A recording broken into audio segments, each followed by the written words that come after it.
Biasanya kita duduk semua. Boleh duduk teman-teman?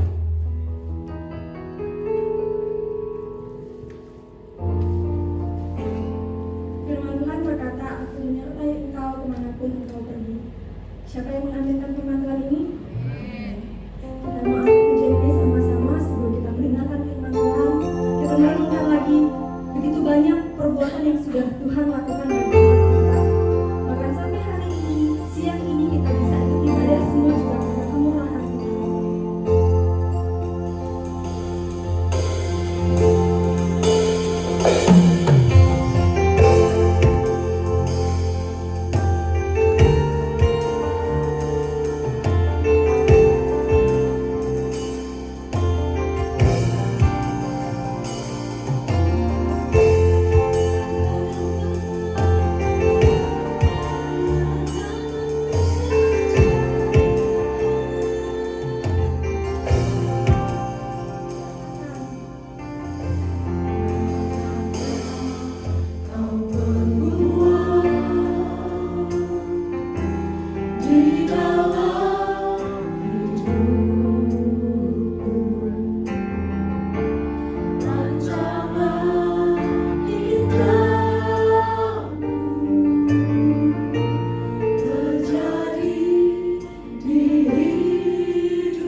fokus kami, membuka pemikiran kami dalam Engkau. Kami keluar dari tempat ini jika orang berbeda, walaupun keadaan kami belum berbeda. Terima kasih Bapak, dalam nama Yesus. Siapa yang firman Tuhan katakan sama-sama. Amin. Thank you, worship team. Terima kasih. Kasih applause sekali lagi bagi mereka. Selamat siang, shalom rekan-rekan semua dari PD Smart Friend. Ini berapa kali saya di sini? 4 kali saya di sini. Pertama kali sebelum pandemi, 2 kali semasa pandemi online, dan ini yang keempat. So saya harap rekan-rekan semua cukup sehat. I hope you guys are in a healthy shape.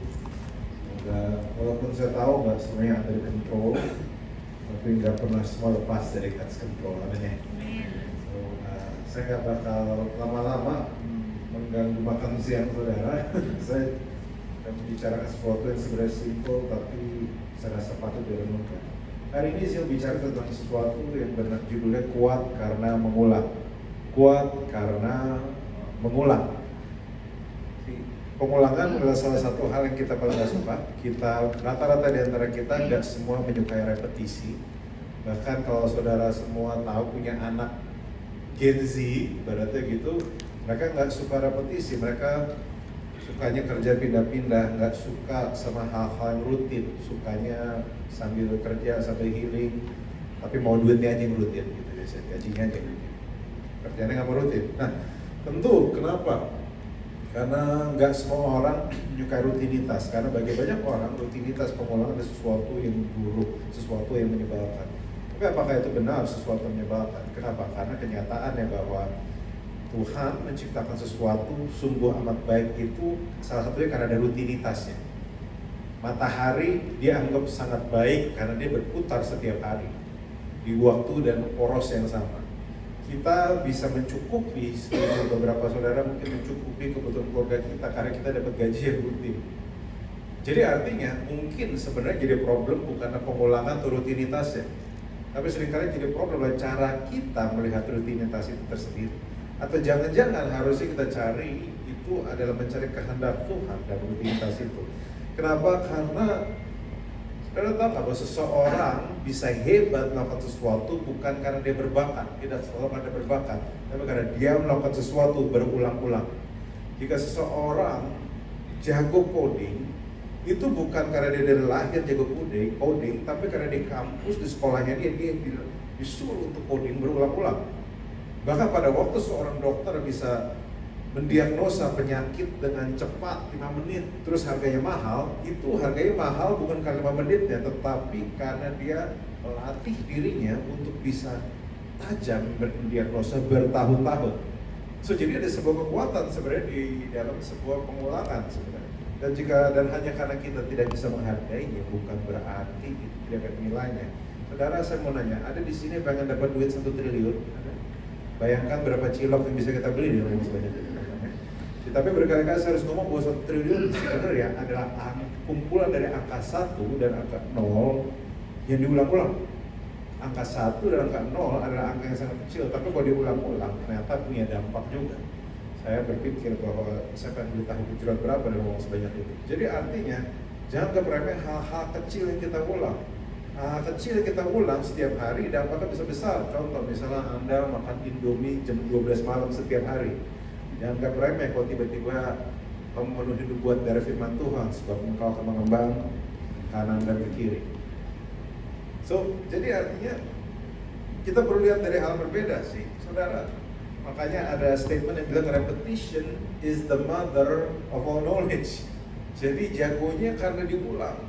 Nah, saya akan buka di Ulangan 6 ayat 6 sampai 7. Ini saya akan bacakan aja bagi saudara, Ulangan 6 ayat 6 sampai 7. Kalau mau buka lebih bagus lagi. Apa yang kuperintahkan padamu pada hari ini haruslah engkau perhatikan, haruslah engkau mengajarkan berulang-ulang kepada anak-anakmu. Yang bicarakan apabila engkau duduk di rumahmu, apabila engkau sedang dalam perjalanan, apabila engkau berbaring, apabila engkau bangun. Memberi kita ide bahwa Tuhan, ini bukan saya yang ngomong, tapi Tuhan yang suruh untuk bangsa Israel mengajarkan kebenaran Taurat Tuhan berulang-ulang. Jadi bukan cuma sekali, bahkan bukan cuma sekali dia bilang, ajarin selama pas lagi duduk, ajarin pas lagi di perjalanan, ajarin pas lagi berbaring. apalagi pasti banget. Memberi kita ide bahwa pemulangan itu justru sebuah prinsip yang memang Tuhan taruh. Kenapa? Simpel aja, supaya firman itu bukan hanya terdengar di telinga kita, tapi juga masuk ke dalam hati kita. Karena untuk terdengar di telinga kita hanya perlu dengar satu kali, tapi untuk bisa masuk ke dalam hati kita, meresap dalam hati kita, itu butuh waktu berkali-kali. Dan saudara tahu, pemulangan juga menunjukkan bahwa yang dibicarakan itu sesuatu yang penting. Jika saudara ingat pandemi, berkali-kali pemerintah bilang hati-hati, PPKM, PSBB, tetaplah pakai masker dan sebagainya. PPKN pelan-pelan kamu menghilang, kalau anak sekarang bilang maksudnya. Nah, tapi kenapa dibilang seperti itu? Simple, karena itu penting. Jadi mungkin dari segi pengulangan, mungkin kita perlu punya pandangan berbeda soal pengulangan. Jangan-jangan bukan karena orangnya pengen bikin kita bosan, tapi orangnya pengen tahu bahwa itu sesuatu yang penting. Nah makanya kita perlu tahu di situ. Nah, tapi sebenarnya pengulangan seperti apa yang penting hidup kita, yang dampaknya sebenarnya apa di hidup kita. Nah makanya saya perkenalkan satu kata. Soalnya kalau kita ngulangnya salah juga yang ada malah buruk ujungnya. Orang kalau bisa nge-gymnya tiap hari kayak nggak ada istirahat, tentu dampaknya bisa buruk. Nah saya perkenalkan ada satu kata saudara yang katanya sekilas biasa aja tapi sering kita pakai. Tapi juga kita taruh di kalimat yang kerja yang biasa, dampaknya bisa luar biasa. Saya perkenalkan kata setiap hari. Setiap hari ada sebuah kata yang sebenarnya kita sering pakai, tapi dampaknya luar biasa. Kalau misalnya ada kata pakai parfum, mungkin bagi kita tuh biasa aja. Tapi kalau kita masukin setiap hari pakai parfum, maka itu punya orang bisa punya pikiran yang berbeda. Karena orang setiap hari pakai parfum berarti wangi gitu maksudnya. Minum soda itu hal yang biasa. Tapi kalau misalnya setiap hari minum soda, itu kita punya impresi sendiri.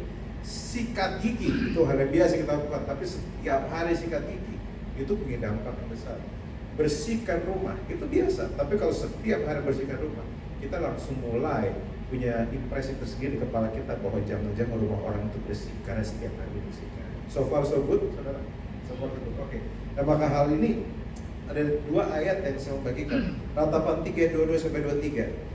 Tetapi hal-hal ini yang kuperhatikan, oleh sebab itu akan berharap. Jadi ada sebuah kenyataan yang ditulis oleh si penulis kitab Ratapan ini.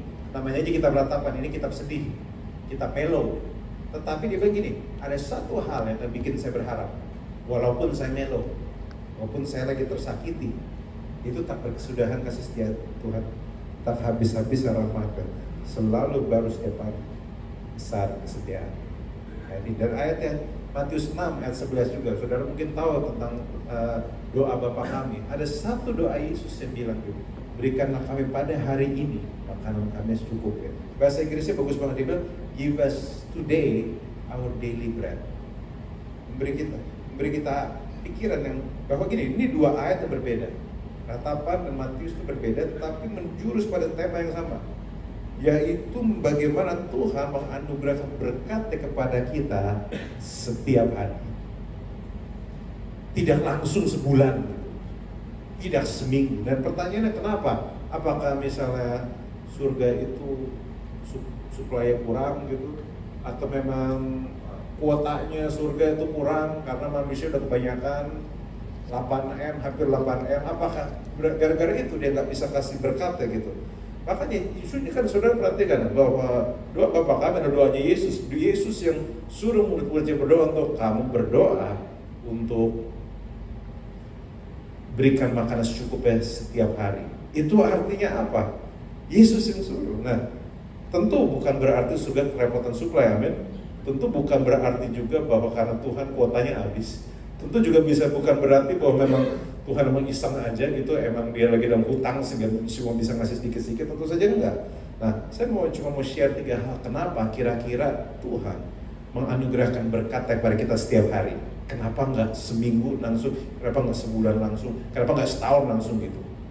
Nah, nomor satu yang kita perlu ngerti adalah yang harus dilakukan setiap hari, memang harus dilakukan setiap hari. Itu nomor satu, simple ya. Tetapi ini yang sering kita lupa. Hal-hal harus kita lakukan setiap hari, memang harus dilakukan setiap hari. Saudara, ada beda besar antara makan 3 kali sehari dengan makan 21 porsi satu hari untuk 1 minggu. Sama sekali berbeda. makan 3 kali sehari, pagi, siang, malam, sangat berbeda dengan makan sekali untuk sehari, tapi porsinya 3. Saya bisa lihat nggak bahwa jelas dokter bilang, saya berpikir bahwa misalnya dulu ya daripada saya repot makannya pagi, siang, sore, mendingan saya makan 3 porsi dari pagi gitu supaya bisa sampai malam gitu. Ternyata dokter gizi bilang no, it's not good. Justru kamu harus berpola. Kenapa? Simple, karena memang yang harus dilakukan setiap hari, yang harus dilakukan secara rutin, memang harus dilakukan rutin. Nggak mind blowing, tidak bombastis, tapi sering kita lupa. Justru karena pada waktu itu dilakukan setiap hari, justru itu menghasilkan kesehatan. Tapi kalau cuma makan sekali sehari, jangan kaget kalau asam lambungmu naik gitu habis itu. GERD gitu maksudnya. Nah, itu beda. Dan begitu pun juga olahraga. Saudara setuju juga? Yang harus dilakukan secara berkala, memang harus dilakukan secara berkala. Dan setuju nggak saudara bahwa kalaupun kita itulah olahraga setiap hari, beda antara olahraga yang 1 jam tapi setiap hari dengan 5 jam tapi sehari. Dampaknya beda banget saudara. Kalau misalnya ada orang yang saking pengen niat gymnya, dia 5 jam di gym hanya untuk 1 hari. Besok ya boro-boro kata kita pergi naik motor aja gak kuat saudara.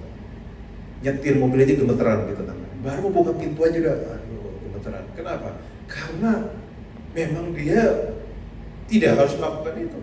Tapi beda antara orang yang memang nge-gymnya sejam sehari atau mungkin 30 menit sehari, dampaknya sama sekali berbeda.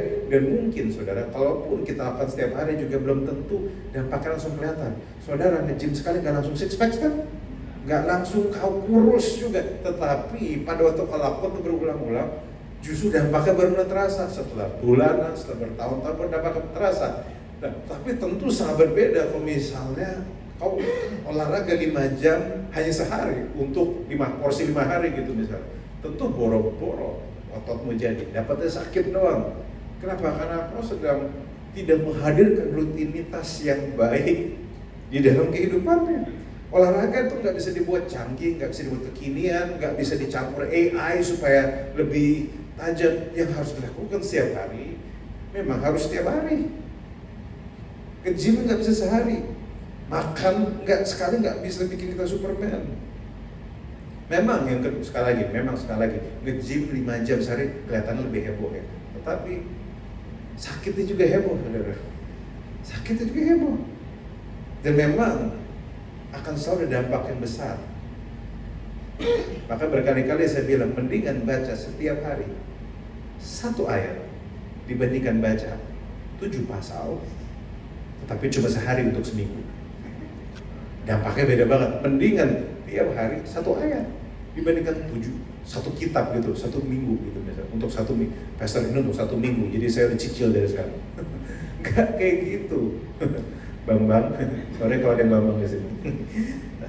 Dan memang itu polanya Tuhan. Nah, yang kedua kita perlu ngerti bahwa kenapa perlu kita lakukan setiap hari. Karena karakter tidak bisa dibangun dalam semalam. Karakter, habits itu nggak bisa dibangun semalam. Justru itu dilakukan setiap hari. Kalau saudara ingat di kitab Keluaran tentang bagaimana Tuhan itu memberikan mana dan burung puyuh, itu dia bilang kamu ambil secukupnya untuk 1 hari, jangan ambil lebih. Bansosnya Tuhan kasih jelas, ambil secukupnya karena besok akan ada lagi. Dan saudara, ada yang melanggar hal itu, akhirnya burung puyuh dan mananya jadi rusak. Di sini kita lihat apakah memang Tuhan itu bansosnya kurang? Enggak, tetapi simply karena Tuhan sedang mendidik bangsa Israel untuk mengandalkan Dia setiap hari, membangun kepercayaan untuk bisa mempercayai Tuhan setiap hari. Saudara tahu nggak gini? Setiap hari, kalau saudara bayangkan, kalau kita ada di daerah seperti itu, bayangkan di bangsa Israel, bayangkan Anda lagi muter-muter di padang pasir. Bayangkan bahwa Anda nih kayak di film Dune gitu ya, pasir semua, tapi tiba-tiba suka ada burung puyuh datang, terus ada mana datang. Apakah itu mujizat? Mujizat saudara. Tetapi saudara lihat ya, dengan mujizat seperti itu aja bangsa Israel masih lebih demen tinggal di Mesir. Kenapa? Karena gini, memang untuk mengeluarkan Israel dari Mesir itu hanya butuh sebentar. Tetapi untuk mengeluarkan Mesir dari Israel itu nggak bisa sebentar. Saya ulang sekali lagi, untuk mengeluarkan badannya bangsa Israel dari Mesir itu cuma butuh sebentar. 10 tulah selesai mereka keluar. Tetapi untuk mengeluarkan mental budak dari yang terbiasa di Mesir, terbiasa dibudakin, itu butuh waktu yang sangat lama. Untuk mereka yang tadinya dibudakin, akhirnya mereka sekarang jadi bangsa bebas, itu cuma butuh sebentar. Tetapi punya mental bangsa bebas itu harus diajarin setiap hari. Dan mereka untuk mengandalkan Tuhan, mereka harus belajar setiap hari. Mengubah nasib bangsa Israel cuma butuh sehari, tapi mengubah mental budak mereka butuh waktu berpuluh-puluh tahun. Dan saudara, ini kita pelajari. Saudara tahu gak? Untuk mengubah kehidupan kita Tuhan cuma butuh sehari. Tetapi untuk mengubah apa yang dalam kita, pikiran kita, respons kita atas keadaan itu, Tuhan butuh waktu jauh lebih lama. Makanya perhatiin bahwa pada waktu kita berdoa, setiap kali kita berdoa untuk agar keadaan di luar jadi lebih baik, tidak banyak yang terjadi. Karena bagi Tuhan itu mudah. Tapi pada waktu kita berdoa agar Tuhan ubah saya jadi seperti Kristus, dalam yang diubah, tiba-tiba ada aja kejadian. Kenapa? Karena bagi Tuhan lebih concern mengubah apa yang di dalam dibandingin di luar. Tuhan lebih peduli dengan apa yang di dalam. Karena dari dalam, saat dia melengkapi di dalam, dia akan punya kuasa untuk mengubah yang di luar. Tentu kita peduli di dalam. Saudara kalau dapat angpau, lebih peduli isinya kan dibanding angpaunya kan? Ya, gitu aja maksudnya. Beli air, kita nggak bikin bungkusnya, kita peduli isinya. Kado juga, saudara kan dapat kado besar, saudara nggak pajang di rumah, saudara buka kadonya. Memang di dalam itu penting. Makanya kalau ada hal yang Tuhan lakukan belum sesuai ekspektasimu, jangan marah. Dia sedang membangun rasa kepercayaan kepada Dia setiap hari, agar kita menyadari bahwa setiap hari besar kasih karunia Tuhan bagi kita. Dan yang ketiga, saudara, karena, ini orang suka lupa, karena keindahan dan kehidupan justru seringkali datang di hal-hal yang simple, hal-hal praktis, hal-hal yang biasa, hal-hal sifatnya mundane. Pada waktu saya masih single sebelum saya menikah, jadi saudara tahu bahwa saya melayani di New Wine Church sebagai executive pastor. Dan kebetulan ayah saya juga seorang hamba Tuhan. Saudara tahu nggak? Ayah saya dari kecil saya dengar beliau khotbah. Ribuan khotbah mungkin beliau sudah lakukan. Dan guess what? Tidak ada satu pun yang saya ingat. Saudara tahu nggak apa yang bikin saya paling ingat? Kenangan saya sampai hari ini ada pada waktu setiap pagi beliau bikinin kopi buat ibu saya dan adik saya. Itu yang diingat. Jadi bagi bapak dan ibu yang punya anak, izinkan saya kasih tahu, yang anakmu ingat tidak akan komentarmu yang panjang lebar itu, tapi hal-hal kecil yang Anda lakukan. Ajak dia jalan-jalan barengan, bagaimana Anda makan bersama dia, berinteraksi sama dia, hal-hal kecil itu yang Anda pikir nggak menarik, itu yang dia ingat. Itu yang dia ingat. So, jangan pernah lupa hal-hal kecil itu. Dan saudara tahu,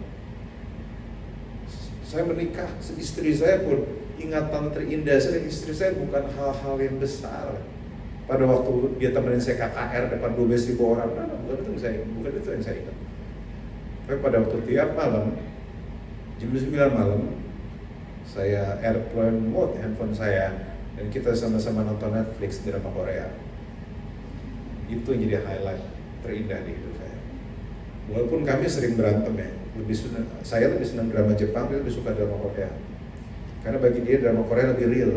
Drama Jepang bagi dia kayak apaan sih, kayak dibuat-buat, di Korea kayak gitu-gitu, kayak berlebihan bagi dia. But point adalah keindahan seringkali datang in the simplest of things. Jadi tidak selalu hal-hal indah itu datang dalam hal-hal mewah. Seringkali bagi yang masih pacaran, in a relationship atau in a complicationship, yang bikin susah lupa seringkali adalah obrolan-obrolan kecil di jalan yang sampai malam yang gak habis-habis. Gak ada tuh yang ditraktir yang mewah-mewah, gak semua ingat hal itu. Tapi obrolan-obrolan kecil yang menurut anak sekarang bilangnya susah lupa. So, never underestimate those things. Izinkan Tuhan membangun kepercayaan Anda kepada Dia setiap hari. Walaupun hari ini belum sesuai seperti yang Anda harapkan, it's fine. Masih ada waktu setiap hari. Karena selalu baru kasih karunia Tuhan. Sudah tahu nggak, segala sesuatu membutuhkan kekuatan dan daya tahan itu dibangun setiap hari.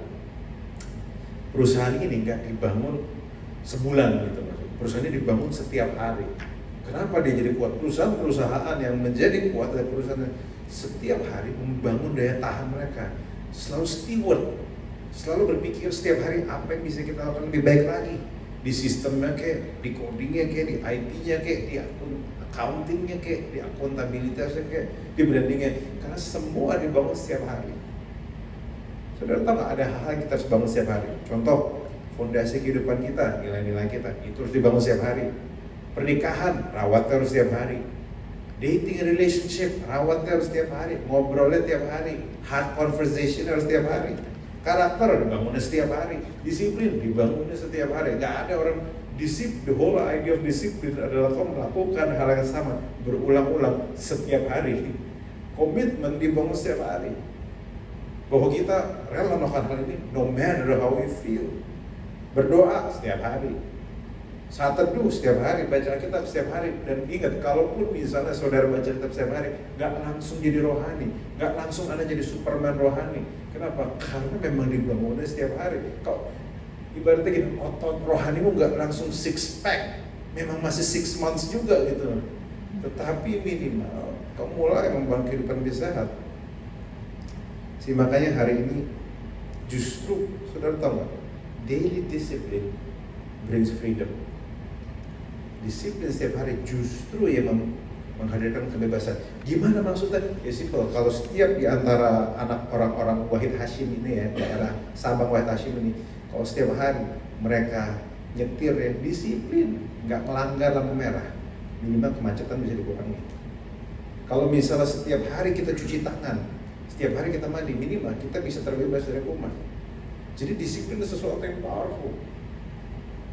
Disiplin itu bukanlah hukuman. Justru itu ada cara kita menghargai apa yang Tuhan taruh di hidup kita. So, maka dari saudara, saya akan tutup dengan ini. Saya sudah selesai. Sudah tahu nggak bahwa saya ada sebagaimana saya ada hari ini juga karena ada begitu banyak hal yang orang tua saya titipkan, walaupun mereka nggak sadar. Pada waktu saya kecil, ibu saya setiap kali mungkin ayah saya pergi, ibu saya ajak saya baca Alkitab sama-sama dan menceritakan soal tokoh Alkitab yang bernama Daud.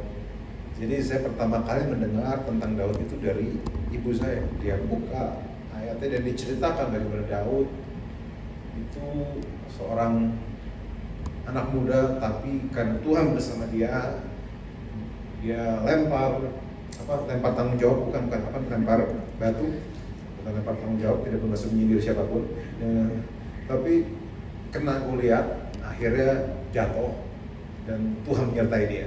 Ya, basically kayak gitu. Ceritanya teologis enggak sama sekali, cuma cerita Alkitab doang. Ibu saya nggak bilang, oke, maksud ayat ini kayak gini nih, konteksnya kayak gini, bahasa Ibrani kayak gini. No, she didn't say that. Dia cuma menceritakan bagaimana tentang Daud dan bagaimana Tuhan yang sama bisa tentang Daud juga Tuhan yang sama menyertai saya. Sudah tahu nggak? Sampai hari ini setiap kali saya menghadapi beban berat, menghadapi tantangan, tanpa sadar cerita itu muncul di kepala saya tentang bagaimana Tuhan yang sama menyertai Daud juga menyertai saya. Sampai akhirnya itu menjadi sebuah benih yang membuat saya berani, karena walaupun enggak bombastis banget, tapi cerita-cerita itu yang bikin saya tetap ingat bahwa Tuhan menyertai kamu. Padahal kalau diceritain ya mungkin tidak teologis sama sekali, enggak keren sama sekali, tetapi cerita itu tetap terpegang sehingga saya bisa berjalan dengan gagah walaupun kadang enggak mudah hidup saya. So, jadi bagi orang tua di sini, you're doing yourself a favor when you teach your children about the Word of God. Kau sedang membantu dirimu dan sedang membantu keluargamu secara sengaja kau ceritakan cerita kita kepada mereka. Kenapa? Karena itu bisa jadi benih membuat mereka bertahan di masa depan. Dan bagi yang jomblo, single, ditinggal pas lagi sayang-sayangnya, masih jadi level kakak adik ya, kaktus, kakak adik tanpa status misalnya, atau mungkin masih level ya tak dianggap, masih nggak dianggap ya. Izinkan saya kasih tahu bahwa kalaupun kamu dapat seseorang, selain pastikan dia lawan jenis tentu saja ya, jangan pernah lupa untuk kamu merenungkan firman Tuhan sama-sama. Karena someday, bukan buatan, Anda kan akan married kan. Dan ini yang saya pelajarin. Saya sih belum punya anak saya cuma punya anak bulu, saya punya kucing 8 ekor di rumah. Tetapi setiap kali dealing sama banyak orang tua yang jemaat yang saya layani, dan begitu banyak anak muda yang saya layani, saya mulai menemukan begitu banyak pola bahwa yang keluarganya survive, yang anak-anaknya survive adalah karena orang tuanya menunjukkan bahwa sang ayah mengasihi sang ibu dan sang ibu mengasihi sang ayah. Justru anak akan menjadi sesuatu yang bertumbuh jadi sesuatu yang jadi orang lebih baik pada waktu dia lihat orang tuanya saling mengasihi. So bahkan kalau saya mau jujur, your healthy marriage is a gift to your children. Cuma mau kasih tahu yang jomblo aja nih, supaya jangan cuma sayang-sayangan doang, nanya yang bener. Kalau cuma nanya kamu udah makan belum, nggak usah jadi pacar, jadi emak aja. Jangan cuma nanya yang cetek-cetek gitu. Bagi para suami, love your wife daily. Bagi para istri, love your husband daily. Suamimu tuh nggak mudah hidupnya. Apalagi cicilan tuh beratnya astagfirullah gitu maksudnya kan. Kadang saya tahu ada para laki-laki, saya nggak tahu di sini iya apa enggak. Kadang para laki-laki nyampe rumah di mobil, mati mobil, diam dulu. Ada yang kerasa kayak saya, diam dulu. Kenapa? Mode-nya lagi diganti. Mode kerja, mode bapak gitu. Tarik napas dulu. Macet Jakarta gila kan. Apalagi kalau misalnya saudara Jakarta parkir tinggalnya di Depok, agak najis jaraknya memang. Terus jadi bagi para ibu-ibu, misalnya kalau ada yang housewife di sini atau ya memang saya cuma bisa bilang bahwa jadi ibu dan menentang karir itu memang tidak mudah. Makanya salinglah menerima dan salinglah berjuang sebisa mungkin, tapi percayalah bahwa Tuhan menyertaimu dan tidak akan meninggalkanmu. Kalaupun kamu nggak sempurna as a parent, saya nggak tahu kenapa saya mendadak parents kayak ada yang butuh. Kalaupun kau nggak sempurna as a parents, it's fine. Kenapa? Karena saya sudah cek begitu banyak anak, tidak ada yang expect orang tuanya sempurna. Satu-satunya yang expect orang tua yang sempurna siapa? Orang tuanya sendiri. Nggak ada yang expect untuk Anda sempurna. Mereka tidak expect Anda tidak pernah salah. Yang mereka lihat adalah cara Anda meresponi kesalahan. Mereka nggak pernah expect Anda untuk tidak pernah lemah. Yang mereka responi ada cara mereka, Anda meresponi kelemahan. Soalnya saudara, kalau Anda nggak pernah salah, Anda nggak pernah minta maaf. Yang ngajarin minta maaf ke mereka siapa? Gitu maksudnya. Itu juga seni meminta maaf. Siapa yang setuju? Juga ada sesuatu yang penting. The art of saying sorry itu sesuatu yang penting. Kalau mereka nggak menguasainya, mereka akan kacau di realita kehidupan ini. So, saya nggak tahu saya ngeluarin gitu kenapa. So anyway, I hope saya sudah menyadari bahwa kenapa semua ini terjadi. Karena Tuhan membangun kembali kepercayaan Anda pada diri. Every single day. Biarlah hal yang paling matters Anda lakukan setiap hari. Kita lakukan setiap hari. Oke, saya sampai situ aja. Mari kita berdoa. Tuhan, terima kasih atas kebaikan-Mu. Kamu susah berbicara, tapi Kau belum speak to us. Tuhan, thank you atas berkat-Mu. Biar kami sadar bahwa kalau kami pintar handal melakukan sesuatu itu bukan karena kami hebat, bukan karena kami cerdas, tapi karena kami melakukan sesuatu berulang-ulang. Kami hidup dalam kebenaran karena kami berani mengaplikasikan kebenaran berulang-ulang, nggak cuma sehari. Kami akan bersabar dan kami tahu bahwa semua berkat yang Kau berikan setiap hari itu karena Engkau membangun rasa percaya kepada Engkau setiap hari. Terima kasih kebaikan-Mu. We are so loved by You. Terima kasih Tuhan. Di dalam nama Yesus.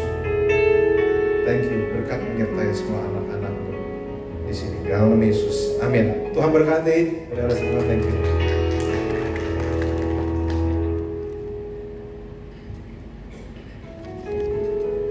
Thank you. you Pastor atas firman Tuhan.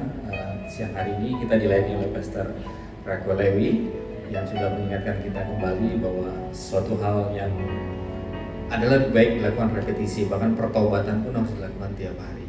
Jadi semakin menguatkan kita dan juga mengingatkan kita lagi betapa kita harus menghargai hal-hal yang kecil, hal kecil yang dampaknya positif buat kita. Terima kasih Pastor. Sebelum kita akhiri ibadah kita, saya undang Jane untuk berdoa syafaat. Nanti diakhiri dengan doa berkat dari Pastor.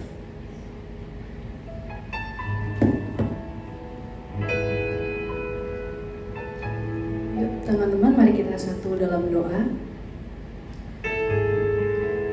Bapak Tuhan Yesus, terima kasih. Kami mengucap syukur Tuhan atas persekutuan Tuhan siang hari ini yang indah Tuhan. Kami boleh mendengar Tuhan firman Tuhan yang begitu menegur juga Tuhan. Biarlah Tuhan kami bisa tiap-tiap hari mencari Tuhan, mengulangi supaya kami juga menjadi kuat dalam iman Tuhan Yesus. Kami bersyukur atas firman yang sudah kami dengar, biarlah menjadi rema Tuhan setiap hari di hidup kami. Kami bersyukur juga untuk kehadiran Pastor Raquel Lewi Tuhan di tengah-tengah kami hari ini. Biarlah Tuhan Engkau pakai pelayanannya lebih-lebih lagi Tuhan. Engkau berkati juga keluarganya Tuhan, Ibu Helsa, Bapak Robert dan Ibu Lea semuanya Tuhan, dan keluarga di New Wine Church. Biarlah Tuhan pelayanannya bisa menjangkau lebih lagi jiwa-jiwa Tuhan dan juga anak-anak muda Tuhan di Indonesia. Terima kasih Tuhan, kami mengucap syukur atas kondisi pemilu yang begitu kondusif Tuhan. Dan sekarang bila kami memasuki Tuhan masa penghitungan suara Tuhan, biarlah Tuhan Engkau pun menyertai Tuhan sampai akhirnya Tuhan, di mana Engkau mengurapi, menunjuk Tuhan pemimpin yang sudah Engkau tetapkan Tuhan Yesus. Kami mengucapkan berkat atas siapapun Tuhan pemimpin kami yang terpilih nantinya. Biarlah ada berkat atas Indonesia, ada kemajuan atas bangsa dan negeri kami Tuhan Yesus. Kami juga berdoa Tuhan atas pemeliharaan, kami mengucap syukur atas pemeliharaan Tuhan bagi gereja-gereja di Indonesia Tuhan. Mungkin Tuhan kami juga masih melihat adanya beberapa 1-2 kasus Tuhan, tapi biarlah Tuhan pemeliharaan-Mu biarlah semakin nyata Tuhan atas kami. Biarlah Tuhan makin banyak gereja-gereja dibangun, biarlah makin banyak pemuritan terjadi, makin banyak jiwa-jiwa Tuhan yang terjangkau Tuhan Yesus. Juga Tuhan kami mengucap syukur atas pemeliharaan Tuhan buat kami di Smart Friend Tuhan. Kami mengucap syukur atas kondisi perusahaan kami. Mungkin ada beberapa rencana-rencana strategis ke depannya Tuhan. Biarlah kami serahkan semuanya Tuhan, pemimpin-pemimpin kami di tempat ini juga, mulai dari Pak Frankie sampai semua jajaran direksi sampai level paling seluler Tuhan. Biarlah Engkau sendiri yang hadir di tiap-tiap hidup kami, arahkan jalan-jalan kami Tuhan, supaya semua apapun itu Tuhan, rencana yang kami canangkan, biarlah Tuhan itu sesuai dengan kehendak Tuhan. Juga berdoa Tuhan, mengucap syukur atas pemeliharaan Tuhan buat keluarga kami, baik yang jauh maupun yang dekat. Biarlah Tuhan tiap-tiap hari kami serahkan hidup kami dan seluruh keluarga kami, biarlah kami dibentuk setiap hari sesuai dengan kehendak Tuhan Yesus. Terima kasih Tuhan. Kami juga terkhusus berdoa Tuhan untuk kondisi lingkungan kerja di Smart Friend Tuhan. Kami tahu belakangan ini kondisi kami seakan berada dalam badai Tuhan. Begitu banyak mungkin kesedihan yang kami alami karena harus berpisah dengan beberapa teman kami yang terimbas Tuhan. Tapi kami mau ucapkan berkat Tuhan atas teman-teman kami mungkin yang terimbas, mungkin kami sendiri juga Tuhan, beberapa di sini. Biarlah Tuhan kami tetap percaya Tuhan bahwa kuasa Tuhan selalu tersedia tiap-tiap hari untuk kami semua, bagaikan bangsa Israel juga Tuhan yang dipimpin keluar dari Mesir. Biarlah Tuhan ini semua menjadi berkat untuk mengubahkan mindset kami, untuk mengubahkan hidup kami menjadi lebih naik lagi Tuhan, lebih naik tingkat Tuhan dalam segi iman Tuhan. Dimanapun juga Engkau utus kami semua, mungkin sudah gak di Smart Friend lagi, kami percaya ada pintu-pintu berkat yang terbuka, Engkau ganti dari pintu-pintu yang tertutup Tuhan. Terima kasih Tuhan, kami percaya selalu Tuhan, gak pernah tinggalkan. Jalanlah di depan kami Tuhan, kami mau berjalan selalu bersama Yesus. Terima kasih Tuhan Yesus. Terakhir Tuhan, kami mau berdoa untuk saudara, teman-teman, kerabat kami Tuhan, mungkin yang sedang mengalami sakit atau kelemahan tubuh. Biarlah kami semua mengalami kesembuhan Tuhan. Kami percaya oleh bilur-bilur Tuhan Yesus kami sudah menjadi sembuh, kami menjadi tahir bahkan Tuhan. Terima kasih Yesus, ada kuasa kesembuhan dan kuasa pemulihan di dalam nama Yesus Kristus. Terima kasih Tuhan, kami sudah menaikkan semua doa permohonan dan ucapan syukur kami Tuhan. Kami bersuka cita, kami berbahagia di dalam Tuhan Yesus. Di dalam nama Tuhan Yesus kami berdoa dan ucap syukur. Haleluya. Amin.